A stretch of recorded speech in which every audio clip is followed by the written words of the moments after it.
I'd like to compare the classical version of projectile motion with the relativistic version of projectile motion.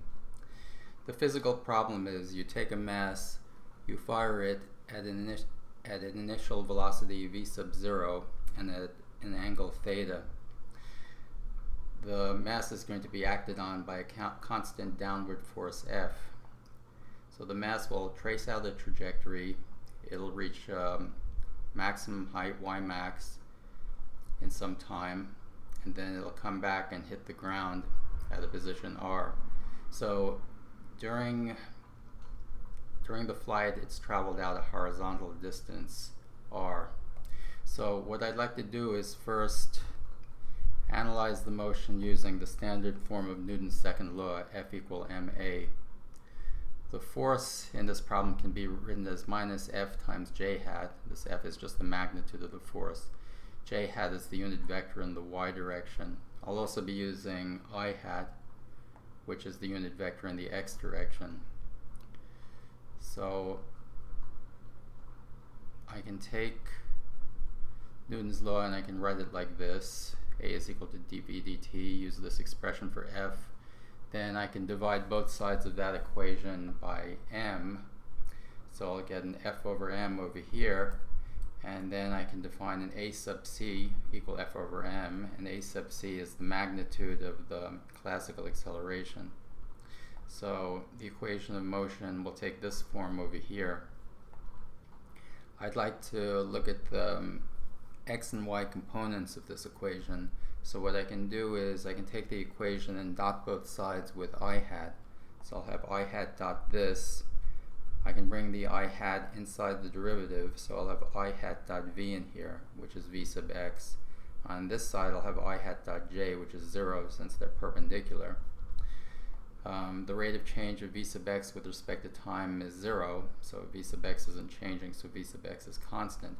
If it's constant, it must remain what it was initially. So v sub x is going to be v sub x0, which is constant.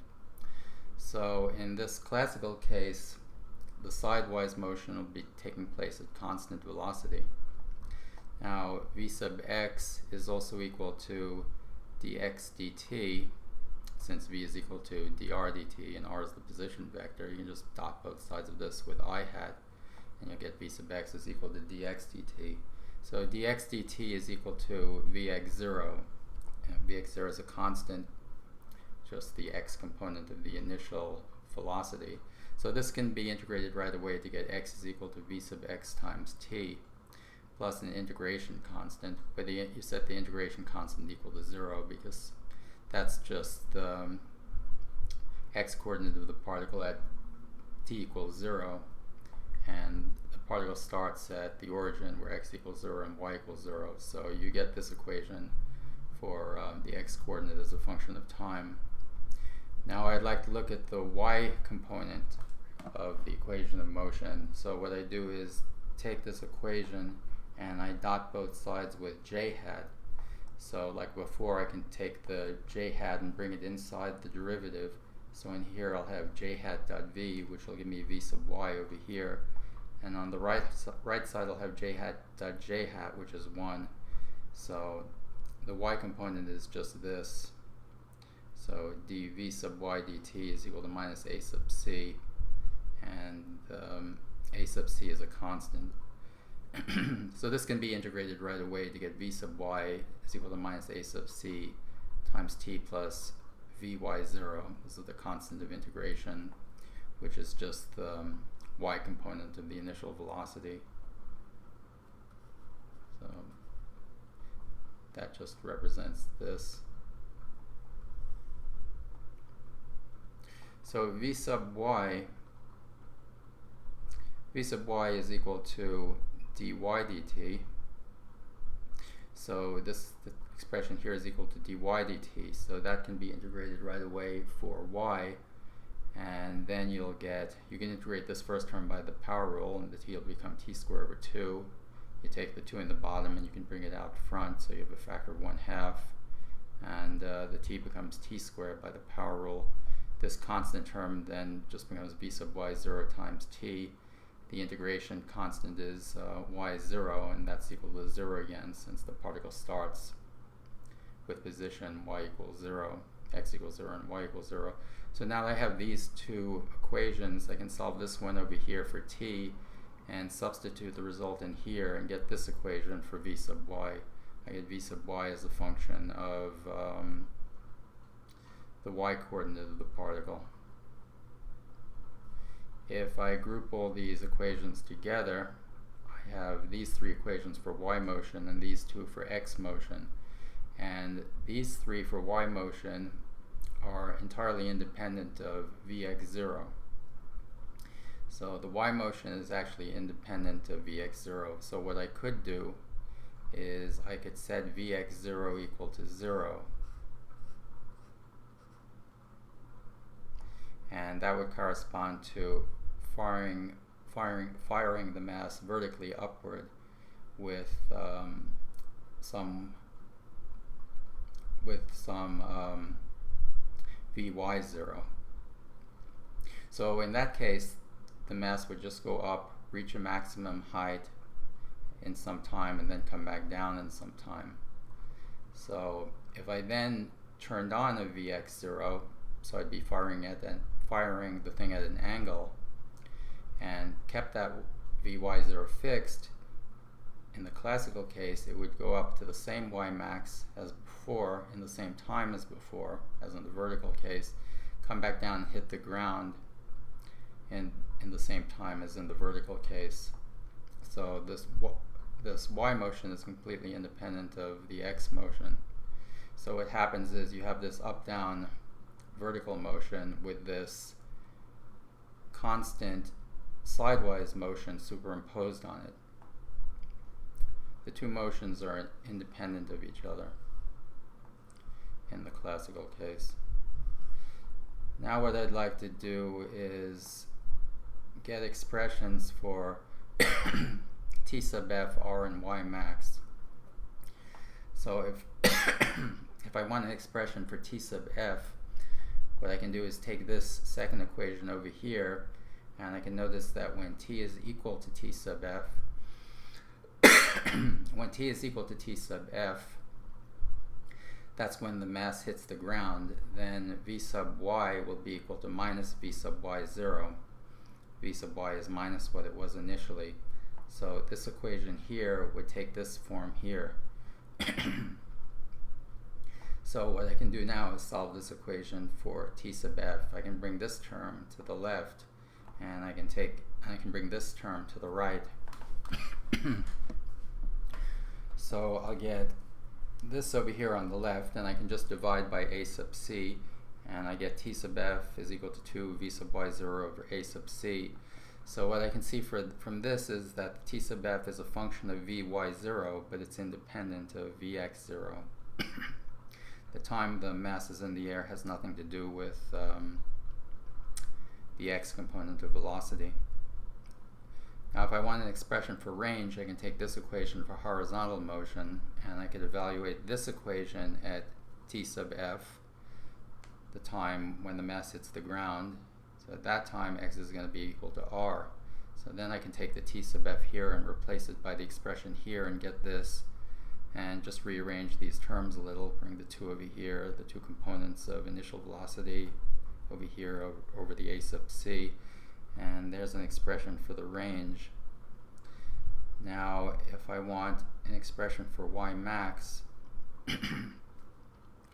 what I can notice is if I set y equal to y max in this equation over here, that's when the mass is at the peak, and when it's at the peak, v sub y is equal to 0. So this equation here would become this. And now I can just solve that. Now I can just solve this for y max. I can take this term, bring it to the left, and now just divide both sides by 2ac and get this expression for y max. And again, y max is a function of v sub y0, but completely independent of v sub x0.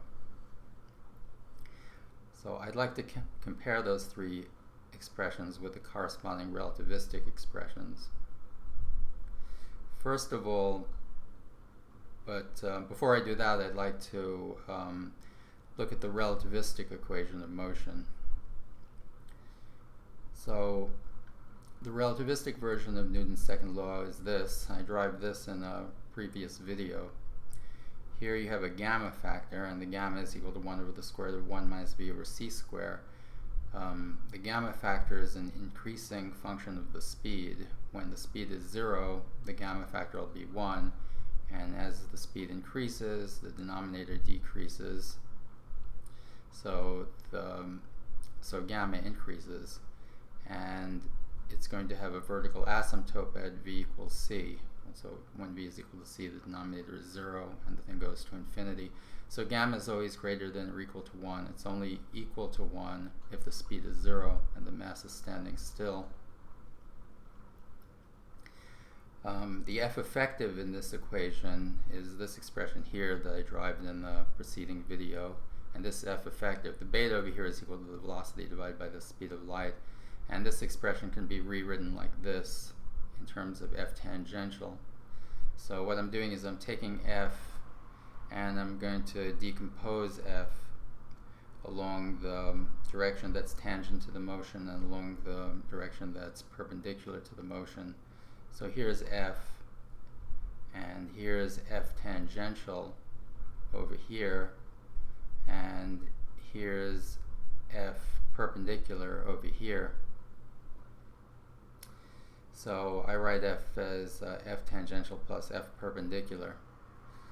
So the F effective is going to be minus v over c times v over c squared times F tangential, which tells me that I'm going to have an F effective in the opposite direction as F tangential because of the minus sign.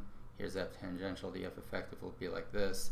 The magnitude of F effective will always be smaller than F tangential because the ratio v over c is always smaller than 1. So I'll have an F tangential like this, and I'll have an F effective opposing it. So in this particular problem, as the thing is going up, you'll have a force. The force is constant and points downward. The F tangential will be in the reverse direction like this, so you'll have an F effective in the forward direction like that. So the acceleration from this equation is not proportional to the force like it was in the classical case. It's proportional to the sum of these two vectors, F plus F effective. So I want to look at F plus effective graphically and see what effect that has on the acceleration. So here's F effective in the opposite direction of F tangential. I want to add these two. So I can move the tail of F effective to the tip of F. So I'll have a copy of F effective over here. Then the sum of the vectors is going to be the vector goes from the tail of F to the tip of F effective. So this composite force is going to be tipped forward like this, whereas the original force was just down. The composite force is going to be tipped forward. And the acceleration scales along that direction now by this factor of 1 over gamma m. So you're going to have an acceleration along this direction. So the acceleration is going to be tipped forward, which means the acceleration will have a component, a forward component like this, and that corresponds to this term in this expression for the acceleration. So when it's going up, it's got this forward component of the acceleration, which means you have this term here with an ax that's positive. Now on the way down, you'll have an F tangential, which is in the forward direction. So the F effective will be back here like that, opposing F tangential. So I want to look at the sum of F plus F effective now. So I move the tail of this to the tip of this, so I have a copy of F effective over here, and the sum F plus F effective is going to be the vector that goes from the tail of F to the tip of F effective. So the composite force here is going to be tipped back, and the acceleration scales along this, so the acceleration is going to be like this, which means the acceleration has an x component in the reverse direction like this. So now as it's going down, you have this term here pointing to the left, which means that you have an a sub x which is negative as the mass is going down. So since dv dt is equal to a, you can dot both sides of this by I hat, and you get this equation here. So you have this equation here, but as it's going up, the ax is positive, and the vx is a positive quantity, and it's increasing as it's going up. It's larger than the dv sub x dt is larger than 0 as it's going up, which means that v sub x is increasing. It's a positive quantity with a positive derivative, which means that it's sloping up and increasing. Now as it's going down, you have this equation, and ax is smaller than 0, which means dv sub x dt is negative, which means v sub x is decreasing.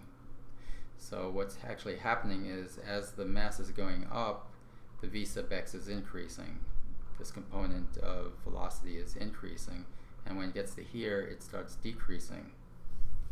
So this is in contrast to the classical case. So what's going to happen is that it'll start off with a vx0, it'll increase till it gets to here, then it'll decrease, and when it gets back to the point where it lands, or hits the ground, the vx will be back to vx0 again.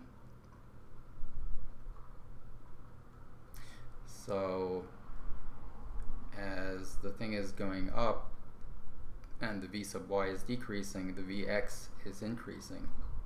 And as it's going down and the v sub y is increasing in magnitude, the vx will be decreasing. So the two motions in the relativistic case are linked, as opposed to the classical case. And you can also see this behavior of v sub x by looking at the equations of motion. You have F is equal to dp dt, that's the equation of motion in both the classical and relativistic case, except in the relativistic case the momentum is m gamma v, the relativistic momentum. So the equation of motion for this problem will be like this, with this expression for F. I can dot both sides of this equation by I hat to get the x component of this, and that tells me that dp sub x dt is 0, which means p sub x is constant. And from this equation over here, p sub x is going to be m gamma times v sub x. So this expression here is constant. Divide through by m, which is constant, and you get that the product of these two terms is going to remain constant. Now gamma is an increasing function of the velocity. So as the mass is going up, the force F is doing negative work on the particle and decreasing the kinetic energy.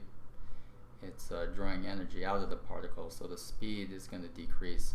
So if the speed decreases, the gamma factor will decrease. So if this decreases, the v sub x has to increase in order to keep the product constant. Now as it's going down, it starts to pick up speed because the force now is doing positive work, increasing the kinetic energy. So as it's going down, the speed is increasing, so the gamma is increasing, since it's an increasing function of v. So this is increasing, so to compensate, this has to decrease to keep the product constant. So as it goes up, the vx is increasing, and as it goes down, the vx is decreasing, as opposed to the classical case. Now I'd like to get relativistic expressions for Tf, R, and Y max. So I can go back to the equations of motion again, and I have dp dt is equal to minus f times j hat again. Dotting both sides of this equation with I get this equation again. And then dotting both sides with j to get the y component, I get this equation. So again, this tells me that p sub x is constant, and if p sub x is constant, it has to always be what it was initially, p sub x 0. This equation over here can be integrated right away to get p sub y is equal to minus f times t plus an integration constant, p sub y 0. So I just interchange these terms and I get this for p sub y. And I can use that equation to get a relativistic expression for t sub f. So if I evaluate this expression at t sub f, the final time when it hits the ground, p sub y is going to be minus p sub y 0, minus what it was initially, since it's going down now. So this expression here will take this form, and I can solve this for t sub f. I bring this term to the left, bring this term to the right, and I get this, divide both sides by f, and I get this. Now I have it in terms of py 0, so I go back to the definition of momentum, and p sub y is going to be m gamma times vy. This is at time t equals 0, so it's m gamma 0 v sub y 0. And gamma is a function of velocity. Sorry, gamma is a function of speed, and the speed is a function of time, so gamma is also a function of time. So this is gamma at t equals 0. Now what I can do is take the mass over here and bring it below the f over here. So I can use the definition I had for f over m equal a sub c. I can take the gamma 0 and bring it to the front, and I get this. And what I can notice about this is that the expression in parentheses is exactly the classical expression for t sub f. So the relativistic t sub f is equal to gamma 0 times the classical t sub f, which also means that relativistically the t sub f is greater than the classical case. Now I'd like to get expressions for r and y max. So in order to do that, I can use these two equations, and these two equations can be derived easily from these two equations, which are the equations I assumed to start with, the equations I had assumed to start with in a previous video. So if I look at the x component of this equation, I'll have v sub x is equal to c squared over e times p sub x. So what I can notice about v sub x is it's equal to dx dt, and I can expand this using the chain rule. So it's equal to dx dp sub y times dp sub y dt. But dp sub y dt is equal to minus f. That's just one side of the y component of the equation of motion. So I get the v sub x is equal to this. So I can replace v sub x by this thing over here. And on the right side, I'd have this c square over here, the x component of this, which is over here. I can divide both sides by the minus f from here, put it over here, and I get the minus sign, I get the f, and then the e gives me, the e in bottom gives me this, and I get something very similar. In a similar way, I can get this equation here. And these derivatives, both these derivatives, are only going to be dependent on, both these expressions for the derivatives only have the variable p sub y on the right hand side. All the other stuff is constant. So both these expressions can be integrated. Both those expressions can be integrated to get x of p sub y and y of p sub y. So I get these two functions, and I can use those to get the range and the maximum height. If I take this expression and I evaluate it at p sub y is equal to minus p sub y 0, that's when the mass hits the ground. So at that point, x is going to be equal to the range. So I'll get an expression for the range from this function over here. And if I take this function and I evaluate that at p sub y 0, well, p sub y 0 is at the peak.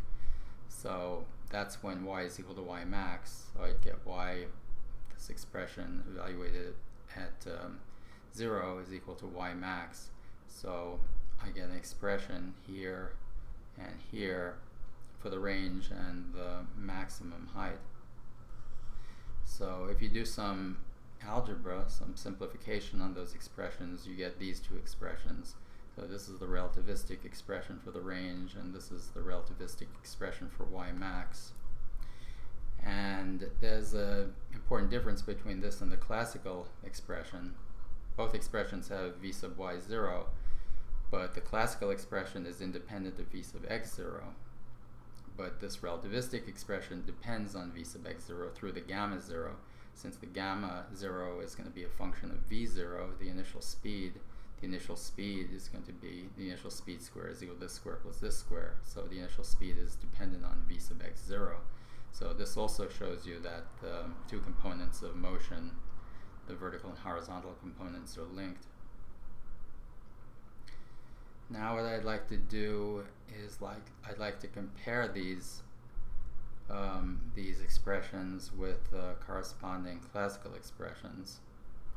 So what I can notice about this is that the natural log of 1 plus x over 1 minus x, which is of the same form as this, can be expanded like this. And this is for the magnitude of x smaller than 1. So if I simply let x equal to v sub y 0 over c, which is smaller than 1 in magnitude, it's always positive and it's smaller than 1,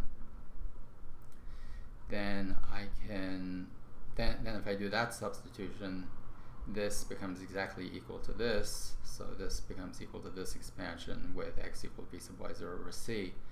So I can rewrite the range as this stuff, these terms in front, times this expansion over here. So the expression for the range becomes this. The factors in front times this expansion over here that I got from this with x equal to v sub y 0 over c. So now I can take this and I can factor out the leading term v sub y 0 over c, and that'll leave this being 1, and it'll knock this down 1 degree and factor it out of all the subsequent terms. So what I get is this. I'll move the gamma 0 over here. Now the c over here will cancel the c over here, so I can gather the factors in front and put the gamma 0 in front of the expression in brackets, and I'll have 2 and these 2 from here of these two components of the initial velocity, and I'll have an a sub c over here, and I'll have the gamma 0 times the expression in brackets. Now this expression, parentheses, is exactly the classical expression for the range. So it turns out you can write the relativistic expression for the range as the classical expression times gamma 0 plus this series expansion over here. So now what I'd like to do is look at the behavior of our relativistic as v0 approaches 0. So what I'm going to do is I'm going to take the ratio of the relativistic over the classical expression by dividing both sides of this by our classical. And the ratio is going to be equal to the gamma factor times the expression in brackets. Now if I look at the limit of that ratio as v0 approaches 0, the gamma factor is going to approach 1, since gamma of v equals 0 is equal to 1, and this expression in brackets is going to approach 1 too, because as v0 approaches 0, both these components of the initial velocity also have to approach 0. So all these extra terms will approach 0. So the ratio will approach 1 as v0 approaches 0, which means that the relativistic expression is approaching the classical expression as v0 approaches 0, and that's the behavior it should have. It should reduce to the classical expression. If it didn't, it would indicate that something was wrong with it. And in this form, when you write the relativistic expression in this form, it's pretty obvious that it's larger than the corresponding classical expression, since it's equal to the classical expression times this factor, and both those factors are larger than 1. Gamma is always larger than or equal to 1, and as long as the speed is greater than 0, it'll be larger than 1, and this stuff in this expression in brackets is obviously larger than 1, since it's equal to 1 plus all these other positive terms.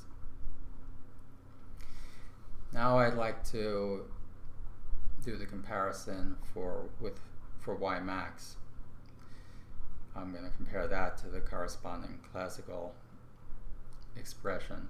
So here's the relativistic expression for y max. So what I can notice is that the square root of 1 minus x squared, where the magnitude of x is smaller than 1, is equal to this.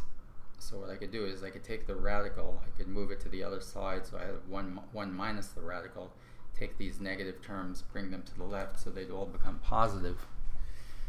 So what I get from that would be that 1 minus the radical would be equal to all these terms with a positive sign. So this expression over here is of the same form as this. Just let x equal vy0 over c again, and this becomes equal to this. So this would be equal to all these terms with that substitution. So now I can write the vy max as these terms in front over here times this series expansion over here. So what I'd like to do again is factor out the leading term.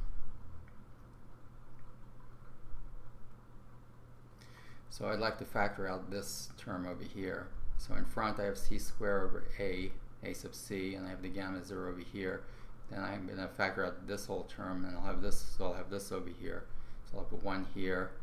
I'm factoring out a 2 from this, so I'm left with 8 is equal to 2 times 4, so I'm left with a 4 down here, and I knock this term down by 2 degrees. And I factor that term out of all these extra terms that aren't written. So what I can do now is I can split up this ratio, so I'll have a vy0 squared over c squared. And now this c will cancel with this c, this cancels with this. I'll move the gamma factor in front of the expression in brackets.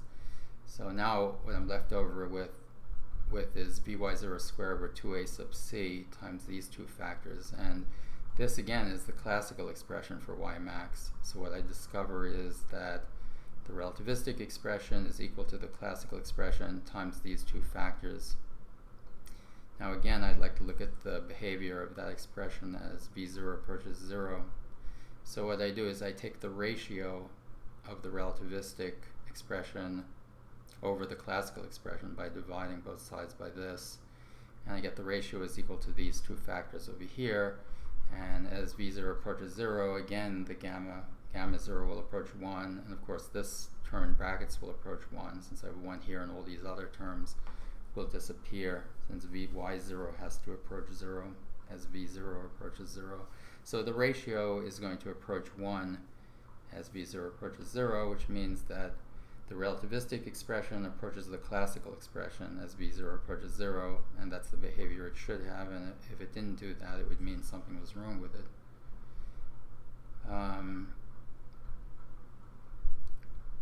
Now it's pretty obvious from the expression in this form that the relativistic expression is larger than the corresponding classical expression, since it's equal to the classical expression times two factors that are both larger than 1. So again, the relativistic expression is larger than the corresponding classical expression. So in conclusion, one thing I'd like to point out is that those effects making these quantities larger are due to these inertial terms that are in the relativistic version of Newton's second law.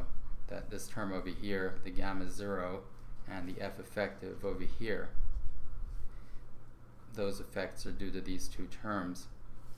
So if I look at the classical equation of motion, I have this, and in this problem F is equal to minus F times J hat, and F over M is A sub C, so I get this equation of motion. I'm going to look at the y component of that by dotting both sides with J hat, and then I get this. So classically, the function v sub y equal t has this constant negative rate of change. So classically, the v sub y over t is going to be a straight line with a negative slope. Now if I go back to this equation, I can write this like this using the expression for F effective. Now I can replace F by the expression for F in this particular problem, minus F times J hat over here, and replace F by minus f times j hat over here. So I'll have this term minus f. I'll have this minus f factor in both these terms here, which I can pull out, and I'll be left with the j hat over here, and I'll have j hat dot v in parentheses here, but j hat dot v is just equal to v sub y. That's the y component of the velocity, the projection of the velocity onto the y direction. So anyway, this equation takes this form, and again I can use the definition of f over m equal a sub c. I'll take the gamma factor and put it under this. So the equation of motion takes this form over here, and I'm interested in looking at the y component of this equation because I want to compare the behavior of v sub y in the classical and relativistic case. So if I look at the y component of this equation, I can dot both sides by j hat, and I'll get, I'll bring the j hat in here, and I'll get a v sub y. And then I'll have j hat dot this expression, so the j hat will distribute over these terms. So I'll have j hat dot j hat, which is 1, and I'll have j hat dot the velocity, which again is v sub y. So j hat dot this thing here is going to be v sub y, so I'll have two factors of v sub y. So I'll have v sub y over c square. So what happens is, because of the f effective term over here, which gives you this term over here, you get this factor over here. And because of the gamma factor in front, you get this gamma down here. So the f effective leads to this extra term here, and the gamma factor over in front leads to the gamma down here. So what you can see from this is that this factor, this ratio over here, is going to be smaller than 1, because the numerator, the expression on top, is going to be smaller than 1, since it's 1 minus a positive number, which is smaller than 1. V sub y is only going to be equal to 0 right at the peak. Right when the mass is at the summit, this term will be 0, but everywhere else this will be non-zero, and it's going to reduce this numerator. And the gamma factor in bottom is always going to be larger than 1, because the speed is always going to be non-zero, even when it's at the top, when it's at the summit, and it only has an x component of speed. So this ratio over here is going to be smaller than 1. So what you see is that in the classical case, you have the derivative v sub y is equal to this minus this constant. And over here you have the constant, but it's times this factor. So it's actually, so this factor is actually reducing the magnitude of dv sub y dt. It's the rate of change of v sub y with respect to t now is going to be smaller in magnitude because of this ratio over here.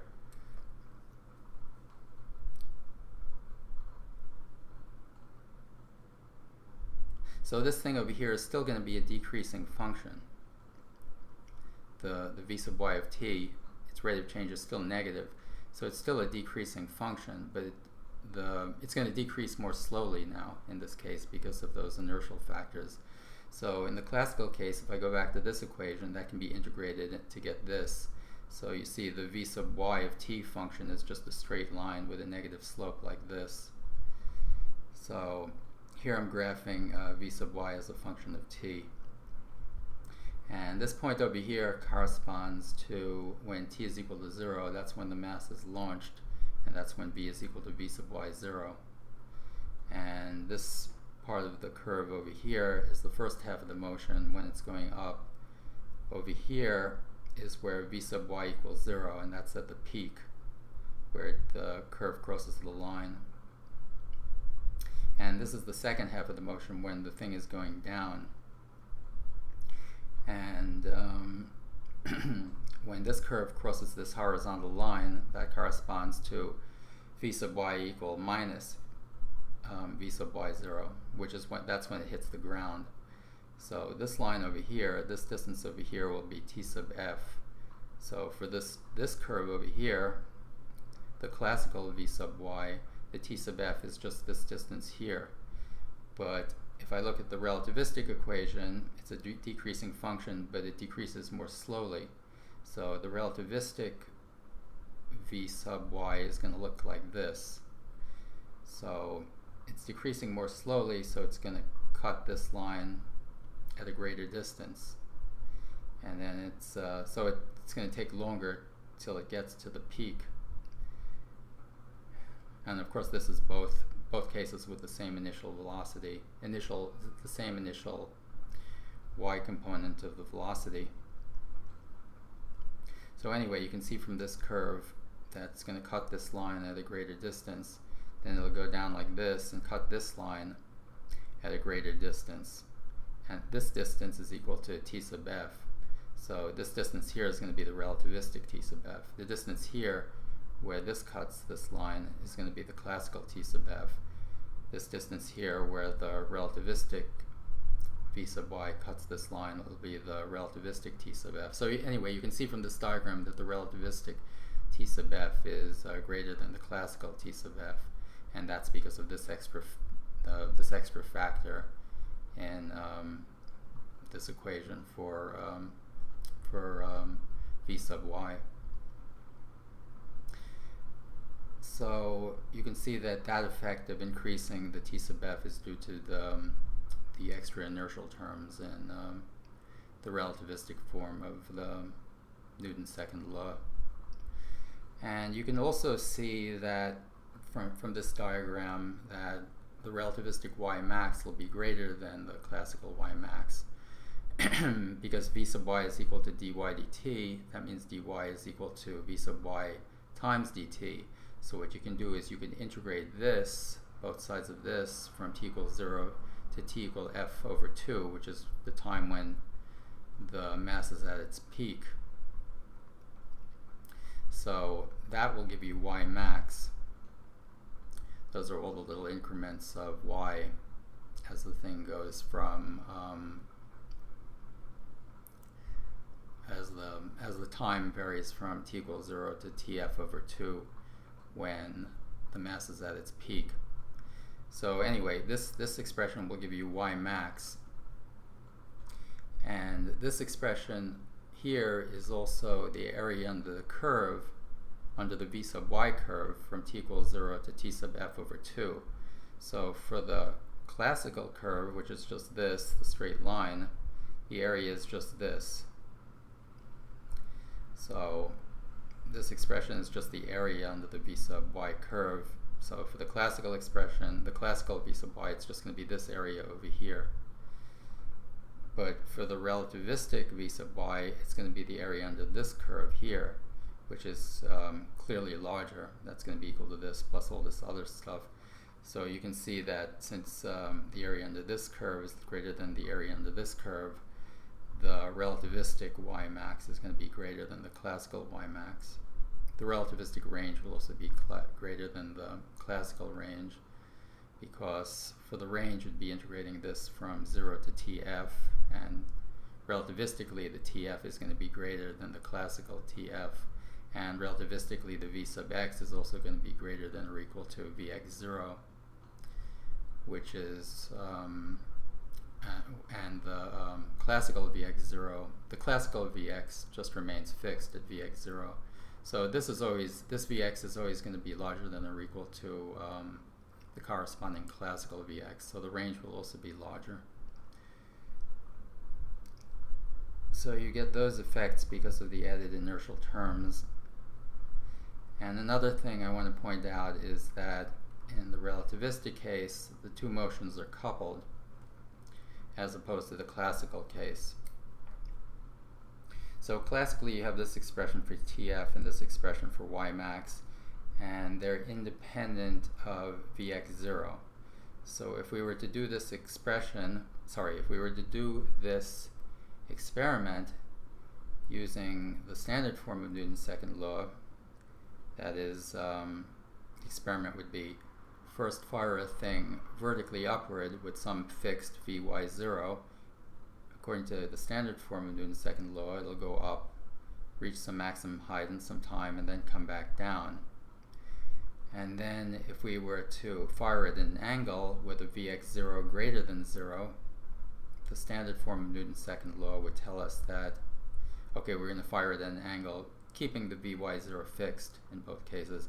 So Newton's second law would then tell us that we'd go up to exactly the same y max as in the vertical case in exactly the same time, and then come back down and hit the ground at the same time. But that's not going to be the case when we use the relativistic version of Newton's second law.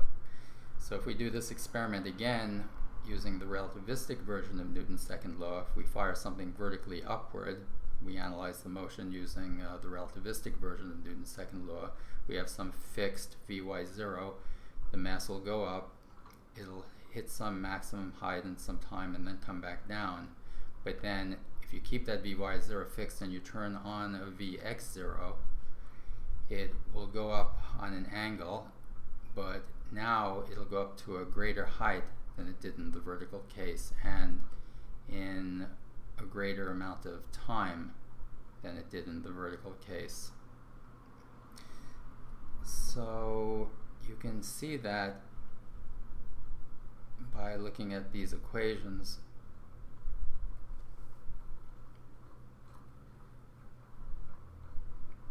If you look at the expression for y max, you see that it has this gamma 0 in front, and the expression for tf also has the gamma 0 in front.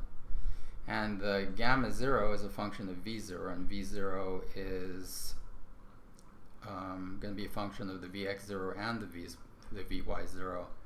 So in the case where we keep vy0 fixed and then we add a vx0, the v0 is going to be larger when we throw in this vx0, keeping the vy0 fixed, which is going to make this gamma factor larger over here and over here. So when the mass hits the peak, that's going to be a TF over 2, but TF over 2 is going to be TF over 2 is going to be greater in the case when the thing is fired at an angle than in the case where it's just fired vertically, because the gamma 0 gets larger when you fire the mass at an angle and you include some Vx0. Now the y max is also going to get larger, since in the up-down motion we were considering before, in the relativistic case, we have Vx0 equal to 0 with some Vy0. The speed V0 then in that vertical case, and when we fire the thing straight up, is just going to be equal to Vy0. So you'll have gamma of Vy0. We keep that same Vy0. So this corresponds to the case when we fire the thing straight up. We keep Vy0 fixed and turn on a Vx0, then we increase the V0. V0 is now larger since it has this extra term in it. So now you have gamma of this larger V0. So the gamma factor is now larger, so you've made the y max larger by including that component, by including the Vx0. So the Vx0 is going to affect the y motion.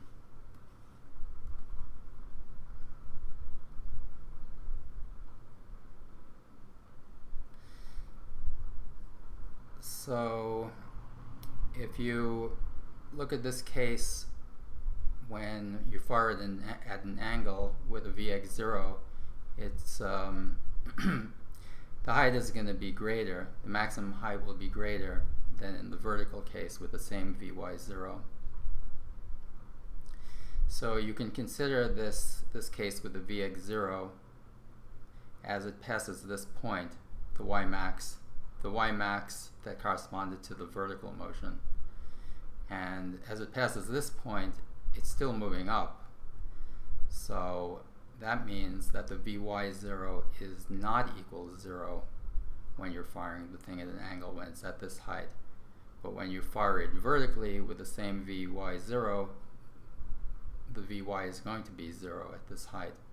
So you can see that the Vx0 has affected the Vy So you see that in this relativistic case, the x motion affects the y motion. The two motions are linked in the relativistic case, as opposed to the classical case.